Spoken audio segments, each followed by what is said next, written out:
Hello friends, तो हम discuss करेंगे अपना पहला lecture basics of internal security.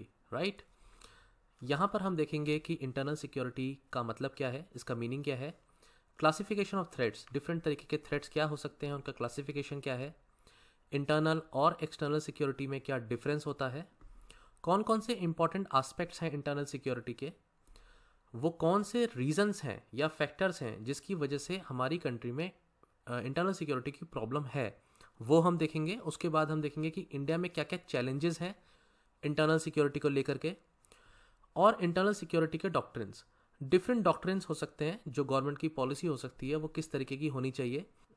Then different measures to strengthen the internal security, internal security को बूस्ट करने के लिए, स्ट्रेंथन करने के लिए कौन कौन से मेजर्स हो सकते हैं, उसके लिए गवर्नमेंट ने क्या इनिशिएटिव्स लिए हैं वो देखेंगे। एंड फाइनली रिकमेंडेशंस देखेंगे 15th फाइनेंस कमीशन की, जो डिफेंस एंड इंटरनल सिक्योरिटी से रिलेटेड है। Right, so let's start the topic. सबसे पहले जानना है इंटरनल सिक्योरिटी का मतलब क्या है। देखो, सीधी सी बात है, एक कंट्री है, राइट, इंडिया एक कंट्री है, उसमें इंटरनल सिक्योरिटी अच्छी रहे, इसका मतलब ही ये है कि कंट्री में कोई लड़ाई झगड़ा नहीं होना चाहिए, कंट्री में पीस होनी चाहिए। अगर कंट्री में पीस है तो दैट मीन्स वहाँ पर प्रॉब्लम्स कम है और सिक्योरिटी कहीं ना कहीं हमारी कंट्री में बनी हुई है। कंट्री की ये कैपेसिटी है, एबिलिटी है कि वो अपनी कंट्री में पीस मेंटेन कर सके with in the borders of sovereign state. Sovereign state का मतलब हुआ, या सोवेन वर्ड का मतलब हुआ कि ultimate power, ultimate authority India की है उस रीजन में। तो इस रीजन में किसी और एक्टर की या किसी और स्टेट की अथॉरिटी नहीं हो सकती, और इंडिया इस बात का ध्यान रखे कि यहाँ पीस मेंटेन होती है। ये बहुत छोटा सा पॉइंट है, देखने में भी आसान लगता है, पर एग्जाम में जब हम लिखने जाते हैं ना, तो इंट्रोडक्शन में हम ये चीज़ एग्जैक्टली पुट नहीं कर पाते। तो मेरा तो यही एडवाइस है आप लोगों को कि इस तरीके की छोटी छोटी लाइंस को हमेशा नोट करके रखिए और अपने इंट्रोडक्शन को बूस्ट करने के लिए ज़रूर यूज़ करिए। राइट, देन ऑब्वियस सी बात है, हमारी कंट्री में एक नेशनल लॉ है जो चलता है। अगर इंटरनल सिक्योरिटी हमारी अच्छी है तो इसका मतलब है कि हम अपने रीजन में, इंडिया में कहीं भी अपने नेशनल लॉ को अपहोल्ड कर पाएँ, वो चाहे साउथ हो, नॉर्थ हो या ईस्ट हो। नेशनल लॉ सबके बराबर होने चाहिए, सबके लिए बराबर होने चाहिए, इनफैक्ट कोई भी हो। एग्जाम्पल, तो राइट टू इक्वलिटी की बात करें तो ये एक फंडामेंटल राइट है और ये आर्टिकल 14 से हमें मिलता है। और अगर ये लॉ अपहोल्ड करना है, ये फंडामेंटल राइट अपहोल्ड करना है हमें, तो ये थ्रू आउट दी नेशन होना चाहिए। राइट, तो ये इंटरनल सिक्योरिटी का एक बहुत बड़ा पार्ट है कि इंटरनल सिक्योरिटी अगर मेंटेन्ड है, अगर हमारी कंट्री में इंटरनल सिक्योरिटी अच्छी है, तो हम अपने नेशनल लॉज को भी अपहोल्ड कर सकते हैं। Then defending against the internal threats. देखो क्या है कि कोई भी थ्रेट होता है, किसी भी तरीके की एक सेपरेटिस्ट टेंडेंसी आती है किसी रीजन की, या अलग होने की सोच आती है, या नेक्सल या लेफ्ट विंग एक्सट्रीमिज्म, एनीथिंग, किसी भी तरीके का कोई थ्रेट आता है, तो हमारी सिक्योरिटी इतनी अच्छी होनी चाहिए कि उस थ्रेट को मिनिमाइज करे और कंट्री को डिफेंड कर सके। तो in short, in basic points को यूज़ करके आप इंट्रोडक्शन अच्छे से बना सकते हैं। कुछ बेसिक्स इंडिया के बॉर्डर के बारे में देखें तो ऑब्वियसली यू नो कि इंडिया का बॉर्डर पाकिस्तान से इधर मिलता है, इधर नेपाल, चाइना, भूटान, बांग्लादेश, म्यांमार, और वाटर बॉडीज से देखें तो श्रीलंका।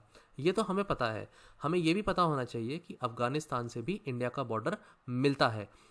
ये जो रीजन है यहाँ से यहाँ तक, इस रीजन को हम क्या बोलते हैं? Pakistan occupied Kashmir. India obviously claim करता है कि इंडिया का भी ये रीजन है, ऑब्वियसली हम अपने मैप में भी दिखाते हैं। तो कभी भी इस तरीके का क्वेश्चन आता है कि अफगानिस्तान क्या इंडिया के साथ बाउंड्री टच करता है, तो यस, इंडिया के साथ अफगानिस्तान बाउंड्री टच करता है, और वो ज़्यादा नहीं है, अराउंड 100 किलोमीटर्स है। Okay, so this part you should be aware. Anyways, next हम देखते हैं कि किस तरीके के थ्रेट्स होते हैं। तो कौटिल्य की अर्थशास्त्र तो आपने सुनी ही होगी। तो चाणक्य जो चीफ एडवाइज़र थे चंद्रगुप्त मौर्य के 3rd सेंचुरी BCE में, राइट, मौर्य एम्पायर के, उन्होंने अर्थशास्त्र बुक लिखी थी। ये गवर्नमेंट की बेसिक पॉलिसीज़ को बताता है रिलेटेड टू स्टेट क्राफ्ट या फिर मिलिट्री या फिर इकोनॉमिक्स। सो ऐसे डिफरेंट डिफरेंट एंगल्स पर कौटिल्य अर्थशास्त्र बुक में गवर्नमेंट के बेसिक प्रिंसिपल्स क्या होने चाहिए वो मेंशन्ड है। वहाँ पर कौटिल्य ने ये डिफाइन किया था कि 4 तरीके के थ्रेट्स हो सकते हैं किसी कंट्री के लिए, या किसी कंट्री ना बोले तो रीजन के लिए। सबसे पहला है एक्सटर्नल, बाहर से कोई थ्रेट, जैसे कि टेररिज्म या वॉर, ऑब्वियसली बॉर्डर पे कोई वॉर हो जाती है तो वो एक्सटर्नल थ्रेट है, ठीक है। इंटरनल थ्रेट हो सकता है, जैसे इंडिया में करंटली नेक्सलिज्म के इशू है, कम्युनल वायलेंस हो सकता है, दो डिफरेंट रिलीजन्स के बीच में ग्रुप्स में लड़ाई हो सकती है। लोन वुल्फ अटैक क्या होता है? लोन वुल्फ अटैक जैसे कि कोई एक इंडिविजुअल इतना ज़्यादा पोलराइज हो जाए कि वो सोसाइटी के अगेंस्ट जा कर के सोसाइटी को हार्म पहुंचाए, और उसका कोई ग्रुप नहीं है, वो अकेला इंडिविजुअल है, वो किसी वजह से, किसी रीज़न से, XYZ रीज़न की वजह से क्या हो गया, इतना पोलराइज हो चुका है कि वो सोसाइटी को हार्म पहुंचाए। तो इसका एक एग्जांपल है कि न्यूजीलैंड में क्राइस्ट चर्च में एक गोलियां चली थी कुछ स्टूडेंट्स के ऊपर, और वो एक बाद में देखा गया था कि लोन वुल्फ अटैक था वो एक। और फिर इस तरीके के एग्जांपल्स हमने फ्रांस में भी देखे हैं, इंडिया में भी हम देखते हैं। तो इस तरीके की प्रॉब्लम एक इंटरनल प्रॉब्लम है, जहाँ पे कोई ग्रुप नहीं है, बस एक आदमी आता है और वो इतना ज़्यादा परेशान है सोसाइटी से कि वो सोसाइटी के अगेंस्ट हो जाता है। सो नेक्सलिज्म या कम्युनलिज्म, ये तो हो हम बेसिक इंटरनल एक्सटर्नल जानते ही हैं। इसके अलावा थर्ड पॉइंट होता है इंटरनली एडेड एक्सटर्नल।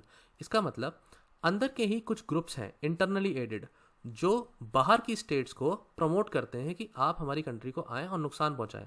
नुकसान पहुँचाएं मतलब उनका तो ऑब्वियसली कोई ना कोई इंटरेस्ट होगा, लेकिन ये इंटरनली एडेड है अंदर से, इंडिया की तरफ से।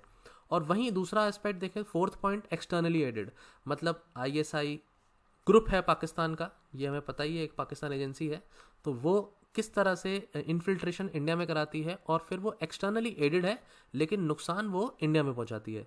जैसे जम्मू कश्मीर में मिलिटेंसी की इशू है, या जैश मोहम्मद एक ग्रुप है जो इंडिया के बाहर है लेकिन इंडिया में अपने लोगों को भेजकर टर्मोइल क्रिएट करने की कोशिश करता है।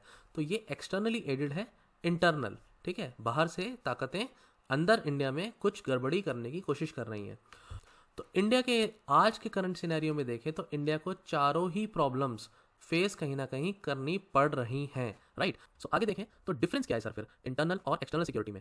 ऑब्वियसली इंटरनल आप समझ ही रहे हैं कि with in the national boundary, और अगर एक्सटर्नल बोलते हैं तो इंडिया की बाउंड्री के बाहर या इंडिया की बाउंड्री पर। इसको इस तरह से अगर देखें तो इंटरनल सिक्योरिटी का मतलब हुआ जहां हम अपने नेशनल लॉ को अपहोल्ड कर सकते हैं। तो ऑब्वियसली वहां पर अगर कोई प्रॉब्लम क्रिएट होती है तो मतलब वो इंटरनल सिक्योरिटी का इशू है।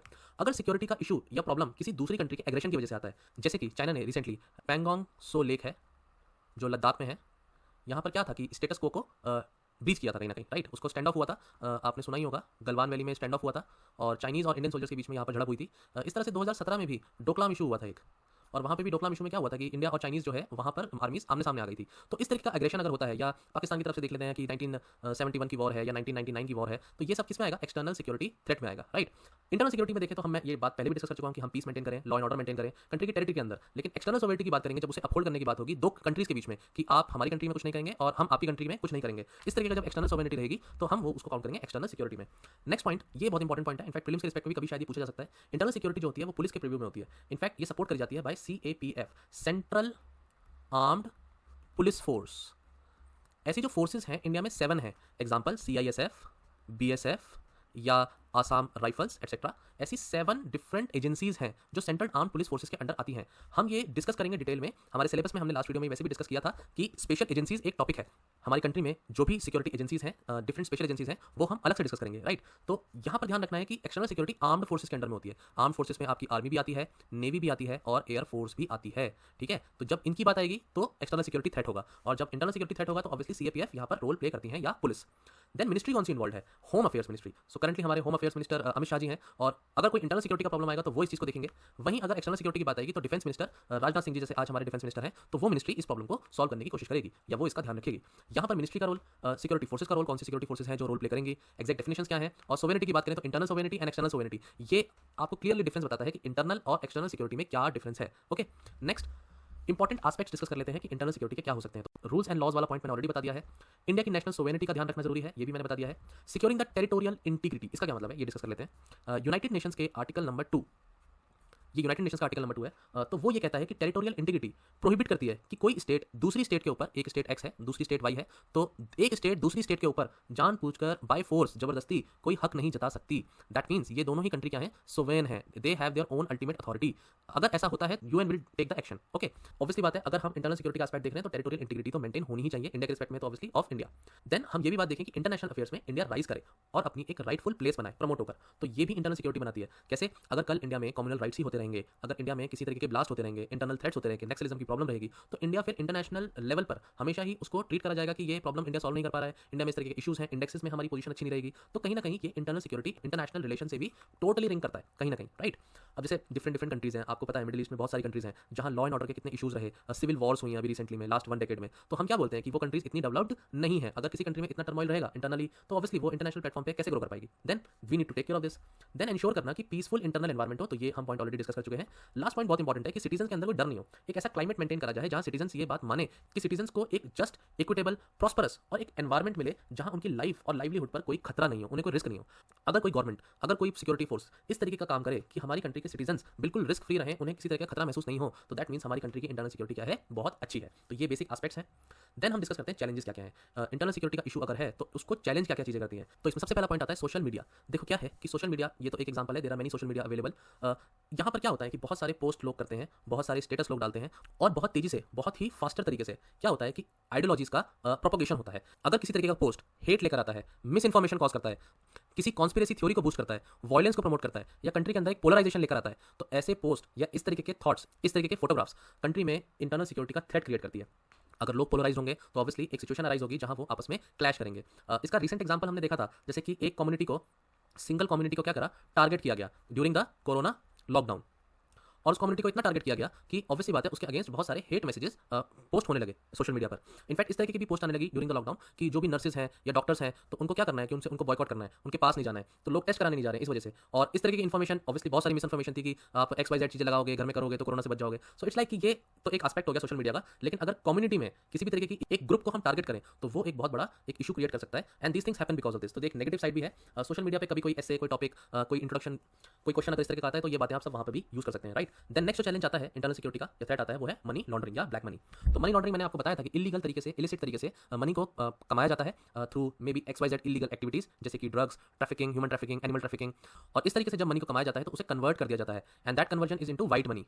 ओके, तो हम उसे कहते हैं कि मनी को हम क्या कर रहे हैं, धो रहे हैं, उसको डर्टी जो ब्लैक मनी है उसको हम कन्वर्ट कर रहे हैं व्हाइट मनी में, and that is money laundering. तो ये अपने आप में बहुत बड़ा चैलेंज है। ऐसा बिल्कुल मोदी जी ने भी बोला था कि जब सरकार उनकी आएगी तो वो सारा जितना भी काला धन है उसको सामने लेके आएंगे, डिमोनेटाइजेशन भी हुआ। सो वो खैर अलग टॉपिक है, हम कभी और डिस्कस करेंगे, but then it all comes under the purview of money laundering, and actually at the end it can cause an internal security threat. Okay, next challenge है नॉन स्टेट एक्टर्स की तरफ से, जैसे कि मैंने बताया था जैश ए मोहम्मद, लश्कर तैयबा, इस तरह के ग्रुप्स, इस तरह की ऑर्गेनाइजेशंस हैं जो इंडिया के बाहर से कंट्रोल करते हैं इंडिया के अंदर होने वाली एक्टिविटीज के लिए, और ये रिस्पॉन्सिबल भी हैं किसी भी तरीके की गलत इलीगल एक्टिविटीज को इंडिया में प्रमोट करने के लिए। And ultimately what they cause terrorism. So terrorism एक ऐसा चैलेंज है जो हमारी कंट्री के इंटरनल सिक्योरिटी के लिए बहुत ही ज्यादा इंपॉर्टेंट रोल प्ले करता है। इस पर हम सेपरेटली एक वीडियो बनाएंगे, टॉपिक बनाएंगे और इसको डिटेल में डिस्कस करेंगे। ओके, मैं आपको यहाँ पर डिफरेंट डिफरेंट चैलेंजेस बता रहा हूँ इंटरनल सिक्योरिटी के। ये आपको ना बेसिक क्वेश्चन अगर आ गया कोई, अगर इंटरनल सिक्योरिटी पे एक सिंपल बेसिक क्वेश्चन आ गया या सिंपल क्वेश्चन आ गया चैलेंजेस बताओ, तो आप इन सभी पॉइंट्स को बना करके एग्जांपल दे करके अपना आंसर बहुत अच्छा बना सकते हैं। लेकिन हमें ये पता तो हो कि चैलेंजेस हैं कौन कौन से। Okay, next is organized crime nexus. Organized crime nexus पे देखें तो क्या होता है कि political people are also involved, and there is a group that has some organized way of doing that crime.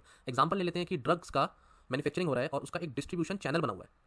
तो अगर उसका कोई डिस्ट्रीब्यूशन चैनल है तो वो एक ऑर्गेनाइज क्राइम की तरह है, क्योंकि उसमें पॉलिटिकली भी लोग हो सकता है इन्वॉल्व हो, गवर्नमेंट ऑफिशियल्स भी कभी कभी इन्वॉल्व हो सकते हैं, या उसमें कोई business bureaucrats XYZ high profile people may get involve. तो इस तरीके के लोग एक ऑर्गेनाइज्ड तरीके से क्राइम करते हैं और उस क्राइम में एवरीवन हैज सम कट। इस तरीके का प्रॉब्लम भी इंटरनल सिक्योरिटी के लिए एक थ्रेट है, एक बहुत बड़ा चैलेंज है। Next challenge is coastal security. Obviously पहले हमें क्या लगता था कि पाकिस्तान की तरफ से या चाइना की तरफ से हमें खतरा है, लेकिन over the period of time हमें ये रियलाइज हुआ है कि मुंबई में जो अटैक हुआ वो अटैक 26/11/2008 का, ये कोस्टल सिक्योरिटी हमारी इतनी अच्छी नहीं थी जिसकी वजह से अटैक पॉसिबल हो पाया। So India needs to take care of this challenge as well. इसका एक पॉइंट मैं यहाँ पर और डिस्कस करूंगा कि चाइना कहीं ना कहीं उसकी जो एक्टिविटी है वो अरेबियन सी में, बे ऑफ बंगाल रीजन में, इंडियन ओशन रीजन में क्या हो गई है कि बहुत ज़्यादा एक्टिविटीज़ बढ़ गई हैं। सबमरीन्स होती हैं जिनका हमें नहीं पता होता, कोई इन्फॉर्मेशन नहीं होती, एंड दे आर सर्विंग और maybe tracking down the area. तो इंडिया के आसपास जो जितना भी सी एरिया है, यहाँ पर चाइना की इस तरीके की एक्टिविटीज़ हमारे लिए एक थ्रेट की तरह है। ये एक्सटर्नल थ्रेट है, लेकिन हमें इंटरनली इसकी वजह से कोई टर्मोइल, इसकी वजह से कोई ऐसी प्रॉब्लम क्रिएट नहीं हो, हमें इसका भी ध्यान रखना है। तो ये एक नया टॉपिक निकल के आया है लास्ट 2 डेकेड से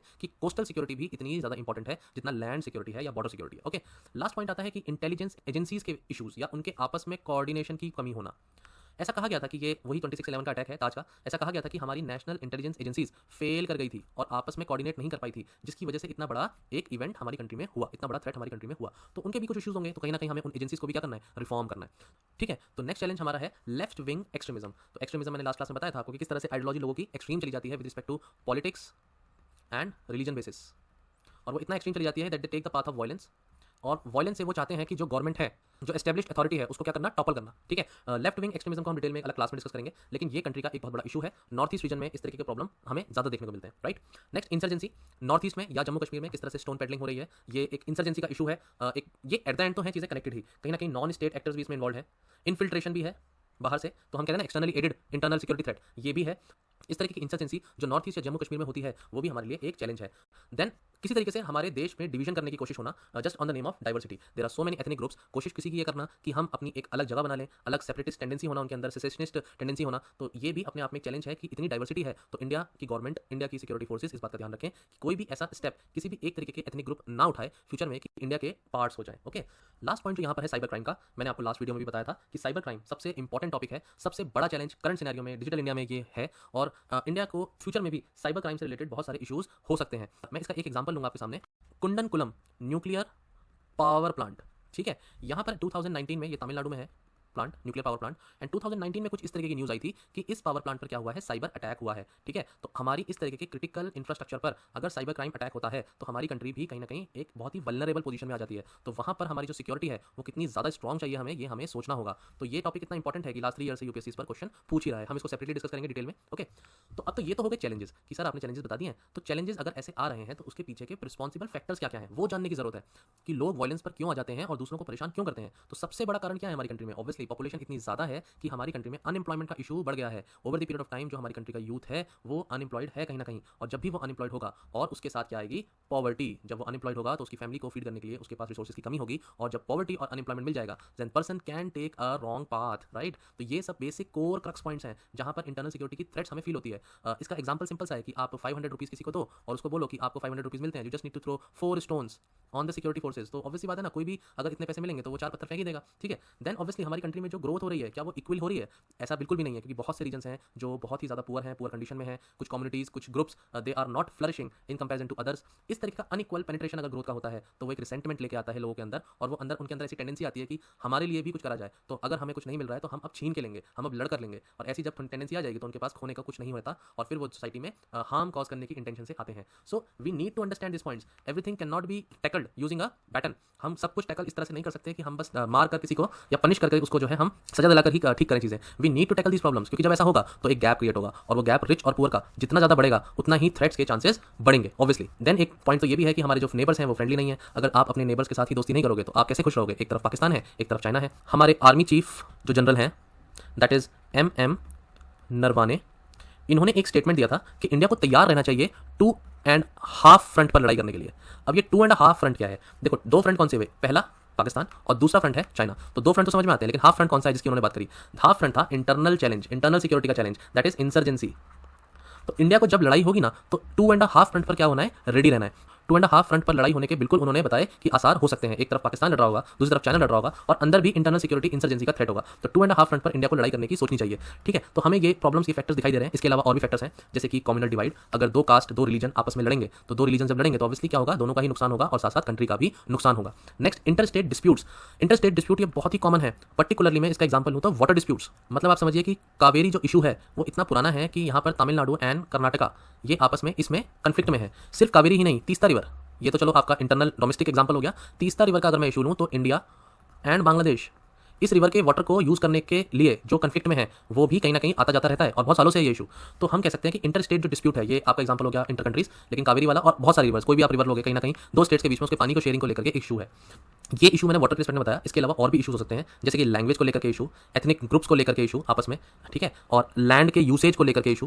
देन ऑब्वियसली इनइक्वालिटी होगी तो higher caste lower caste and then all these issues are also very much prevalent between the states, right. Then एक सेपरेटिस्ट टेंडेंसी भी है, कहीं ना कहीं किसी ना किसी ग्रुप के अंदर सेपरेटिस्ट टेंडेंसी भी आ जाती है। जैसे कि एग्जांपल लें हम खालिस्तान का, वो कहते हैं कि भाई हम अपने इस रीजन को एक इंडिपेंडेंट कंट्री बनाना चाहते हैं, या नागालैंड में ये एक ग्रुप है जो चाहता है कि नागालैंड नाम से एक अलग कंट्री बन जाए, जैसे कि इसका कुछ रीजन म्यांमार का है, कुछ अरुणाचल का है, कुछ आसाम का है, मणिपुर का है, उस रीजन को कलेक्टिवली मिलाकर के नागालैंड नाम का एक कंट्री बन जाए, एक सेपरेटिस्ट टेंडेंसी है। तमिल में भी एक इस तरह के ग्रुप्स हैं जो इस तरह की सोच रखते हैं, तो जब सेपरेटिस्ट टेंडेंसी होगी तो obviously they will start fighting for that cause, and once they do so, जब वो ऐसा करेंगे तो क्या होगा, वहाँ टर्मोइल होना ही है, वहाँ क्लैशेस होने पर इंटरनल सिक्योरिटी का प्रॉब्लम अराइज होना ही है। तो ये भी एक फैक्टर है इंटरनल सिक्योरिटी थ्रेट में बूस्ट करने के लिए। Next is corruption. Obviously corruption जब भी होगा तो लोग अपना कट लेंगे और इसकी वजह से भी क्या होगा, कहीं ना कहीं इंटरनल सिक्योरिटी का इशू अराइज हो सकता है। And last is porous borders, हमारे जो बॉर्डर्स हैं वो इतने ज़्यादा एफिशिएंटली मैनेज नहीं है, इलीगल इमिग्रेशन होता है, वहाँ से ट्रैफिकिंग होती है, इस तरह के इशूज अराइज होते हैं and ultimately leads to security threat. इसके अलावा कास्ट के बीच में एक अवेयरनेस आती है अपने आप को लेकर के, जिसकी वजह से उनके अंदर टेंशन क्रिएट होती है डिफरेंट कास्ट के साथ। कोई एक पर्टिकुलर कास्ट के लोग ये डिसीजन लेते हैं कि उन्हें क्या मिलना चाहिए क्या नहीं मिलना चाहिए, अगर उन्हें कुछ नहीं मिलता है तो then they create problems within the country. तो इस तरह के प्रॉब्लम्स भी रिस्पॉन्सिबल हैं इंटरनल सिक्योरिटी थ्रेट्स के लिए। वोट बैंक के नाम पर पॉलिटिक्स होती है, लोगों को भड़काया जाता है। सो ये बहुत ही कॉमन और जनरल ऐसा फीचर है जो हमें पता है कि सिक्योरिटी थ्रेट क्रॉस करेगा। मूवीज में भी इस तरह की चीजें दिखाई जाती है।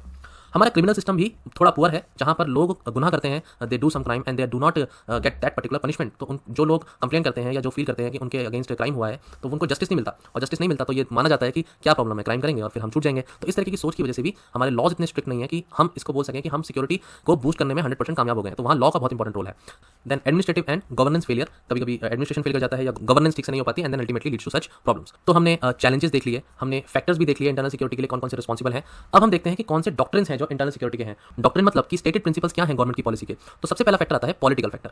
पॉलिटिकल फैक्टर में मैं ये कह सकता हूं कि एक पॉलिटिकल विल होनी चाहिए चेंज लाने के लिए। मतलब पॉलिटिकली भी कहीं ना कहीं एक विल चाहिए कि हम सेपरेटिस्ट टेंडेंसी को, रीजनल टेंडेंसी को क्या कर सकें, डील कर सकें। हम पार्लियामेंट में बैठ के स्ट्रिक्ट लॉज बनाएं ताकि हम इसको डील कर सकें। वहीं हम इस बात का भी ध्यान रखें कि जो बैकवर्ड एथनिक ग्रुप्स हैं उन बैकवर्ड एथनिक ग्रुप्स के साथ हम थोड़ा सॉफ्ट या सिंपैथी रखें, क्योंकि कहीं ना कहीं उनको वो चीज़ें, इक्वालिटी, वो रिसोर्सेज, वो अपॉर्चुनिटीज़ नहीं मिली हैं। तो गवर्नमेंट को दोनों तरीके से काम करना होता है। एक तरफ स्ट्रिक्ट एक्शन भी लेना चाहिए जो सेपरेटिस्ट या रीजनल टेंडेंसीज रखते हैं, वहीं कहीं ना कहीं बैकवर्ड एथनिक ग्रुप्स के साथ, नेक्सल्स के साथ या एक्सट्रीमिस्ट ग्रुप्स के साथ कहीं ना कहीं कभी कभी सॉफ्ट कॉर्नर भी होना चाहिए। तो ये पॉलिटिकल विल, पॉलिटिकल फैक्टर एक ऐसा डॉक्ट्राइन है जो सबसे इंपॉर्टेंट डॉक्ट्राइन है। नेक्स्ट, सेंटर और स्टेट के बीच में क्या है, रिलेशंस। अगर वो रिलेशंस गुड हैं, अगर सेंटर और स्टेट मिलकर के काम कर रहे हैं तो ये प्रॉब्लम्स इजीली सॉल्व करी जा सकती है। नहीं तो अगर सेंटर और स्टेट के बीच में ही कोऑर्डिनेशन नहीं होगा तो वो प्रॉब्लम और बढ़ जाती है। इसमें अगर हम देखें तो इंस्टीट्यूशनल फ्रेमवर्क बनाना चाहिए जो सेंटर और स्टेट के बीच में होना चाहिए। उसके अलावा जैसे फाइनेंस कमीशन है हमारा, तो फाइनेंस कमीशन की डिसीजन लेता है कि टैक्स प्रोसीड्स कैसे डिस्ट्रीब्यूट हो। लेकिन अगर सेंटर स्टेट के बीच में डिफरेंसेस होंगे तो ये भी 100% एनफोर्स नहीं हो पाएगा, राइट। देन उसके अलावा क्या है कि वाटर डिस्प्यूट है या कम्युनल क्लैशेस हैं, इस तरीके की चीजें भी सेंटर स्टेट के बीच में नहीं आनी चाहिए ताकि इंटरनल सिक्योरिटी मेंटेन रहे, उसको थ्रेट ना रहे। Next is obviously good governance. अगर गवर्नेंस अच्छी है, अगर करप्शन कम है, लिमिटेड करप्शन है, तो ऑब्वियसली लोगों के अंदर रिसेंटमेंट कम आएगा, लोगों को जो डिस्ट्रीब्यूशन है वो प्रॉपर होगा। गवर्नमेंट कोई भी स्कीम निकालती है और जिस लोगों के लिए स्कीम निकाली गई है उन लोगों तक वो स्कीम के बेनिफिट्स पहुंचते हैं तो अच्छी बात है ना। लेकिन अगर मान लीजिए कि लोगों तक वो स्कीम की चीजें पहुंचती ही नहीं है तो obviously they will be in pain and they will then revolt. इसके लिए गवर्नमेंट ने जैसे एग्जाम्पल लेते हैं कि डायरेक्ट बेनिफिट ट्रांसफर की स्कीम शुरू करी है कि लोगों के अकाउंट में डायरेक्टली पैसे जाने चाहिए, मिडिल मैन को हम खत्म कर दें। तो इस तरीके के गुड गवर्नेंस स्टेप्स गवर्नमेंट ने लिए हैं और ये एक बहुत ही इंपॉर्टेंट डॉक्ट्रिन है इंटरनल सिक्योरिटी के लिए। Next, police and security forces. In security forces में हमें क्या लेके आना है, रिफॉर्म्स लेके आने हैं। पुलिस को लोग एक फ्रेंड की तरह समझें, ऐसे किसी भी तरीके की प्रॉब्लम्स पुलिस की तरफ से नहीं आए कि इंडिया में लोगों को लगे कि पुलिस टॉर्चर करती है, पुलिस जो है बायस्ड है। पुलिस को भी हमें ट्रेन करना है, उनकी ट्रेनिंग होनी चाहिए, ऑफिशियल्स की उनकी ट्रेनिंग होनी चाहिए और ट्रेनिंग के बाद उन्हें हमें कहीं ना कहीं सेंसिटाइज भी करना है कि नहीं, आपको केस बाय केस बेसिस पर ये देखना पड़ेगा कि सोसाइटी की तरफ आप कितने सेंसिटिव हो और उसके हिसाब से आप एक्शन लो। आप किसी को भी कास्ट के बेसिस पर, छोटे बड़े पैसे नहीं है, पुअर रिच के बेसिस पर टॉर्चर नहीं कर सकते, उनके साथ अनफ्रेंडली बिहेवियर नहीं कर सकते। आपके अंदर एक बायसनेस नहीं होनी चाहिए और एक फ्रेंडली नेचर होना चाहिए। तो वो रिफॉर्म्स भी बहुत ज्यादा जरूरी हैं। Then social economic factors. Obviously country अगर आगे बढ़ रहा है, डिजिटली आगे ग्रो कर रहा है, तो एट द एंड कंट्री को ये ध्यान भी रखना है कि सोशल और इकोनॉमिक फैक्टर्स भी हर कम्युनिटी के ग्रो करें, सोशली भी हर कम्युनिटी ग्रो करे और इकोनॉमिकली भी। डिजिटल इंडिया के अंदर इक्वालिटी होना सबसे ज्यादा इंपॉर्टेंट है। अगर इक्वालिटी ही नहीं होगी तो इंटरनल सिक्योरिटी का इशू बढ़ता चला जाएगा। साइबर सिक्योरिटी हम डिस्कस कर ही चुके हैं कि साइबर थ्रेट्स कितने बड़े इशूज हैं, कितने बड़े प्रॉब्लम है। तो हमारी कंट्री को साइबर सिक्योरिटी की तरफ भी सोचना चाहिए, पॉलिसीज बनानी चाहिए और कुछ ना कुछ स्ट्रिक्ट लॉज भी होने चाहिए। इंटेलिजेंस एजेंसीज को भी इस बात का ध्यान रखना है कि किसी भी थ्रेट को वो रोकने की कैपेसिटी रखें। They should have that much capacity and that capacity needs to be build, right. This is one of the doctrines and ultimately हमें अपने बॉर्डर को मैनेज करना है, फेंसिंग करनी है, कैमरास लगाने हैं, थर्मल डिटेक्टर्स लगाने हैं, सैटेलाइट से हमें इमेजिंग करनी है। We need to have proper management of the borders so that illegal activities minimum से मिनिमम हो सकें और इस तरीके के थ्रेट हमारी कंट्री में राइज ना हो। So this is all about the internal security doctrine. इस पे एक सोल क्वेश्चन भी अगर आता है, so now you have 7-8 points and you can broadly discuss in all these dimensions, right. Next हम डिस्कस करते हैं कि क्या मीजर्स हो सकते हैं कि हम अपनी इंटरनल सिक्योरिटी को स्ट्रेंथन कर ले। तो ठीक है ना, अगर हम स्ट्रिक्ट लॉज बनाते हैं, स्ट्रिंजेंट लॉज बनाते हैं जो अगेंस्ट हो कम्युनल या हेटरेट प्रोपेगेंडा के, एक आदमी को सजा मिलती है तो ऑब्वियसली उसको देखकर भी दूसरा डरेगा कि हमें इस तरीके के कम्युनल वायलेंस को प्रमोट नहीं करना है, हेट स्पीचेस नहीं देनी है। देन अगर हम पॉलिटिकल एंगल से देखें तो कंसेंसस हो स्टेट्स में कि पुलिस को एक कंकरेंट लिस्ट में लेके आए। अभी करंटली पुलिस क्या है, एक स्टेट सब्जेक्ट है, तो स्टेट होता है तो बहुत सी चीजें जो है सेंटर अपनी तरफ से नहीं कर पाती। तो अगर इस तरह से कंकरेंट लिस्ट में होगा तो सेंटर और स्टेट आपस में कोऑर्डिनेट करके इस प्रॉब्लम को या किसी भी तरीके की प्रॉब्लम को सॉल्व कर सकते हैं। ब्लैक मनी को कर्व करना है, उसके लिए क्या पॉलिसीज है।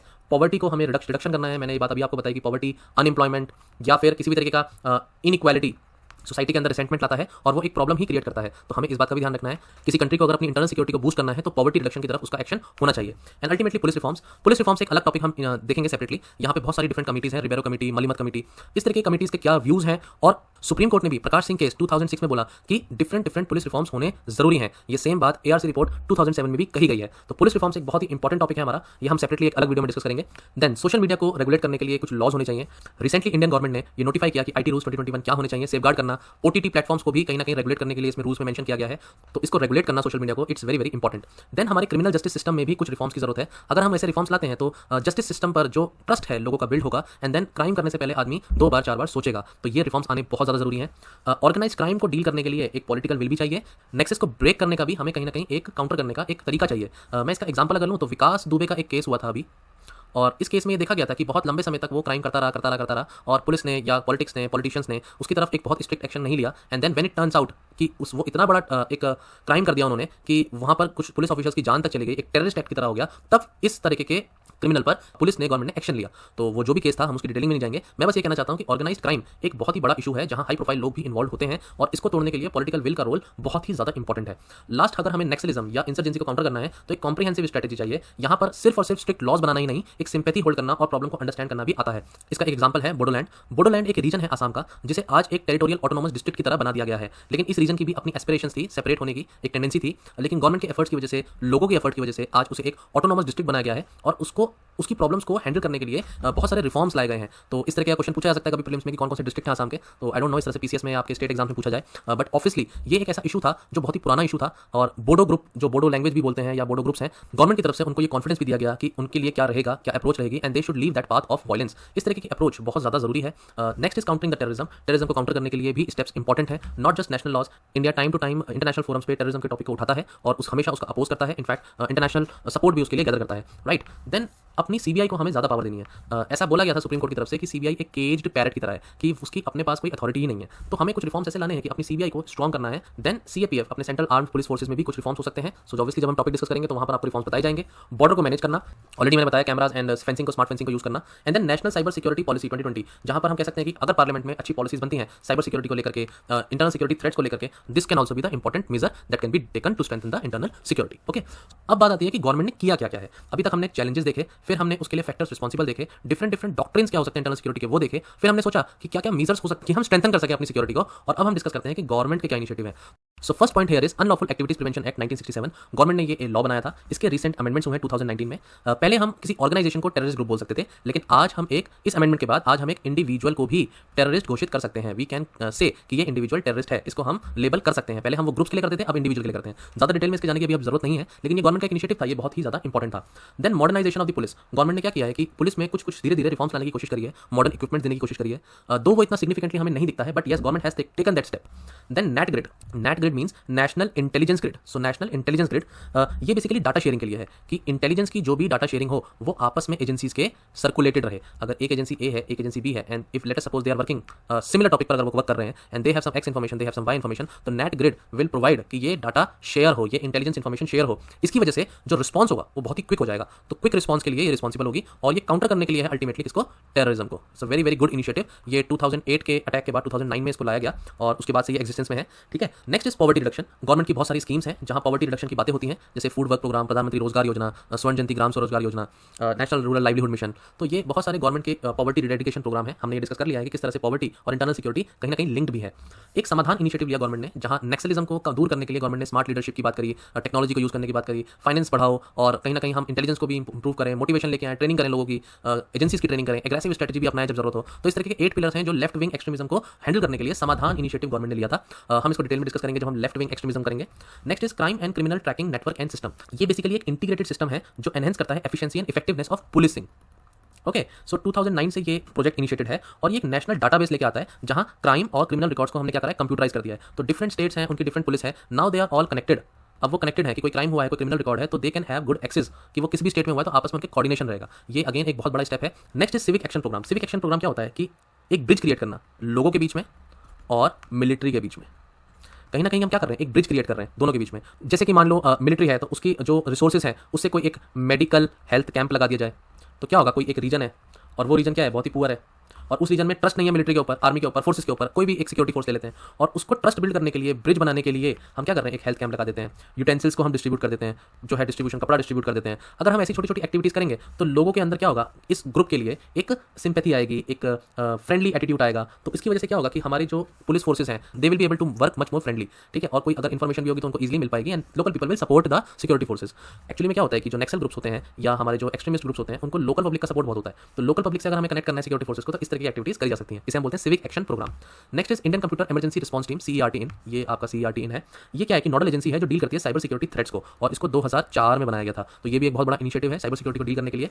गवर्नमेंट की 2015 की एक नेशनल पॉलिसी एक्शन प्लान है लेफ्ट विंग एक्सट्रीमिज्म के लिए।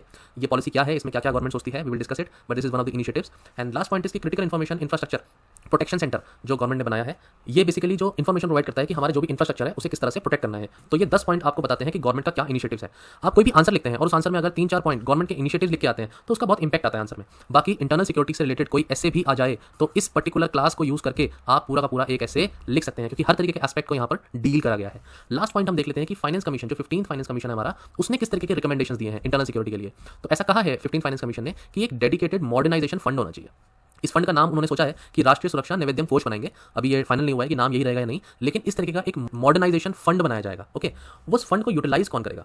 इसको हम यूज करेंगे डिफेंस सर्विसेज में मॉडर्नाइजेशन के लिए। इन्वेस्टमेंट करेंगे इसको हम पुलिस फोर्सेस पर, स्टेट पुलिस फोर्सेस पे भी इस पर हमें इन्वेस्टमेंट करना होगा, और वेलफेयर फंड भी क्रिएट करेंगे पर्सनल्स के लिए, मिलिट्री एंड सोल्जर्स। तो इस तरीके से हम इस फंड को यूटिलाइज करेंगे। और ये पैसा कहाँ से आएगा? तो ये कंसोलिडेटेड फंड से आएगा, इंडिया के कंसोलिडेटेड फंड ऑफ इंडिया से आएगा। डिसइन्वेस्टमेंट करेंगे हम कुछ पब्लिक सेक्टर एंटरप्राइजेस को, डिफेंस पब्लिक सेक्टर एंटरप्राइजेस को, तो वहाँ से पैसा जो भी आएगा तो वो सोर्स हो जाएगा। जितनी भी सरप्लस लैंड है गवर्नमेंट के पास उसको गवर्नमेंट क्या करेगी? लीज पर देगी या बेच देगी, तो उससे जो रिसीव होगा रेवेन्यू। एंड अल्टीमेटली जो भी लैंड है जो ट्रांसफर करी जा रही है स्टेट को या स्टेट से किसी पब्लिक प्रोजेक्ट के लिए, वहाँ से जो भी रेवेन्यू जनरेट होगा ये भी इक्वली हम इस फंड में डाल सकते हैं। तो ऑब्वियसली इस तरीके का अगर एक फंड क्रिएट होता है तो कभी एटलीस्ट फाइनेंशियल क्रंच नहीं रहेगा और हमारे पास स्कोप रहेगा नई नई चीज़ों को इंप्लीमेंट करने के लिए, राइट। सो फ्रेंड्स, ये हमारा लेक्चर था। इस लेक्चर में हमने आपको इंटरनल,